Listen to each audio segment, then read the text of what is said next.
29 सितंबर 2016 रात का सन्नाटा। सीमा के उस पार कुछ ऐसा होने वाला था जिसने पूरे दुनिया का ध्यान अपनी तरफ खींच लिया। ये कोई साधारण ऑपरेशन नहीं था, ये था बदला, रणनीति और साहस का संगम। लेकिन इस कहानी की शुरुआत होती है एक दर्दनाक घटना से, उरी अटैक, जिसने पूरे देश को हिला कर रख दिया। 18 सितंबर 2016 की सुबह उरी में ज्यादातर सैनिक अपने टेंट्स में आराम कर रहे थे। कुछ ही जवान ड्यूटी पर थे, गेट के पास, वॉच टावर में और पेरीमीटर के आसपास। लेकिन उसी समय 4 हेविली आर्म्ड आतंकवादी चुपचाप सीमा पार कर चुके थे। उरी में भारतीय सेना के कैंप पर अचानक हमला होता है। कुछ ही मिनटों में गोलियों और आग की लपटों ने सब कुछ बदल दिया। एक आतंकी ने ग्रेनेड फेंककर और ज्यादा डैमेज करने की कोशिश की, जिससे कुछ और टेंट जल उठे। करीब 3 घंटे तक ये मुठभेड़ चलती रही। इस दौरान भारतीय सेना ने पूरी ताकत लगा दी। स्पेशल रिस्पांस टीम्स भी पहुंच चुकी थीं। एक एक करके सभी 4 आतंकवादी मार गिराए गए, लेकिन तब तक बहुत नुकसान हो चुका था। इस हमले में 19 भारतीय सैनिक शहीद हो जाते हैं। देश गुस्से में था और हर भारतीय के दिल में एक ही सवाल था, अब क्या? दिल्ली में बैठी सरकार और सेना के बड़े अधिकारी इस सवाल का जवाब ढूंढ रहे थे। प्रधानमंत्री नरेंद्र मोदी ने साफ कर दिया था, इस बार जवाब अलग होगा और सख्त होगा। इसके बाद शुरू होती है एक ऐसी योजना जो पूरी तरह गुप्त थी। इंडियन आर्मी और स्पेशल फोर्सेस के चुनिंदा कमांडोज को इस मिशन के लिए चुना गया। इन कमांडोज को खास ट्रेनिंग दी गई, हर कदम पर रणनीति बनाई गई और हर संभावित खतरे को ध्यान में रखा गया।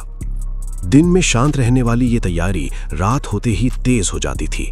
नक्शों पर काम, दुश्मन की लोकेशन की जानकारी और हर सेकंड का हिसाब, सब कुछ बिल्कुल परफेक्ट होना जरूरी था।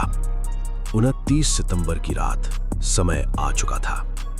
घना अंधेरा, ठंडी हवा और सीमा के उस पार दुश्मन के ठिकाने। भारतीय कमांडोज चुपचाप लाइन ऑफ कंट्रोल को पार करते हैं। हर कदम बेहद सावधानी से रखा जाता है, क्योंकि एक छोटी सी गलती भी मिशन को फेल कर सकती थी। कमांडोज धीरे धीरे आगे बढ़ते हैं। उनके सामने थे आतंकियों के लॉन्च पैड, जहां से भारत में हमले की योजना बनाई जाती थी। अब वे दुश्मन के इलाके में थे। कुछ दूरी पर दिख रहे थे वो लॉन्च पैड, जहां से आतंकवादी भारत में घुसपैठ की तैयारी करते थे। कमांडोज ने अपनी पोजीशंस ले ली। घड़ी की सुई जैसे ही तय समय पर पहुंची, हमला शुरू हो गया। अचानक गोलियों की गूंज, ग्रेनेड के धमाके और कुछ ही सेकंड में पूरा इलाका आग और धुएं से भर गया। भारतीय सेना ने एक साथ कई ठिकानों पर हमला किया। आतंकवादी पूरी तरह चौंक गए। उन्हें समझ ही नहीं आया कि हमला कहां से हुआ और कितने लोग आए हैं।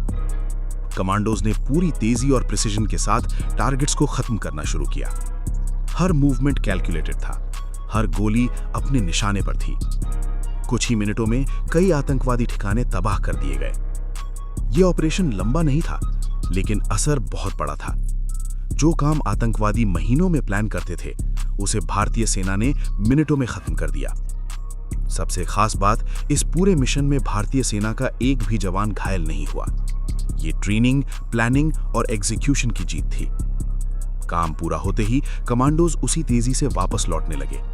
फिर से लाइन ऑफ कंट्रोल पार किया गया और कुछ ही घंटों में सभी सुरक्षित अपने बेस पर वापस आ चुके थे। इस बार भारत ने दुनिया को एक साफ संदेश दे दिया था, अब हर हमले का जवाब मिलेगा। अगली सुबह इंडियन आर्मी ने आधिकारिक रूप से इस ऑपरेशन की जानकारी दी। इसे नाम दिया गया 2016 सर्जिकल स्ट्राइक्स। पूरी दुनिया की नजरें भारत पर थीं। कुछ देशों ने इस कदम का समर्थन किया तो कुछ ने सवाल उठाए, लेकिन भारत के लिए यह सिर्फ एक जवाब नहीं था, ये एक संदेश था। आतंकवाद अब बर्दाश्त नहीं किया जाएगा। इस ऑपरेशन ने भारतीय सेना की क्षमता और साहस को दुनिया के सामने दिखाया। यह सिर्फ एक सैन्य कार्रवाई नहीं थी, यह देश के सम्मान की रक्षा का प्रतीक बन गया। लेकिन इस कहानी का असली हीरो कौन था? वो कमांडोज जिनके नाम शायद हम कभी नहीं जान पाएंगे। वो सैनिक जिन्होंने बिना किसी डर के देश के लिए अपनी जान जोखिम में डाली। उनके लिए ये सिर्फ एक मिशन नहीं था, ये उनका कर्तव्य था। इस ऑपरेशन के बाद भारतीय रणनीति में भी बदलाव आया। अब जवाब सिर्फ शब्दों में नहीं, बल्कि कार्रवाई में दिया जाने लगा। ये एक नई सोच की शुरुआत थी। आज जब हम इस घटना को याद करते हैं तो ये सिर्फ एक ऑपरेशन नहीं लगता, ये एक कहानी है साहस की, एकता की और देशभक्ति की।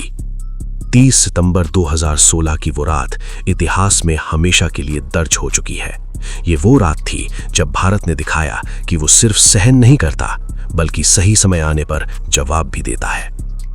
और शायद यही इस पूरी कहानी का सबसे बड़ा सच है। शांति की इच्छा रखने वाला देश भी जरूरत पड़ने पर सबसे मजबूत बन सकता है।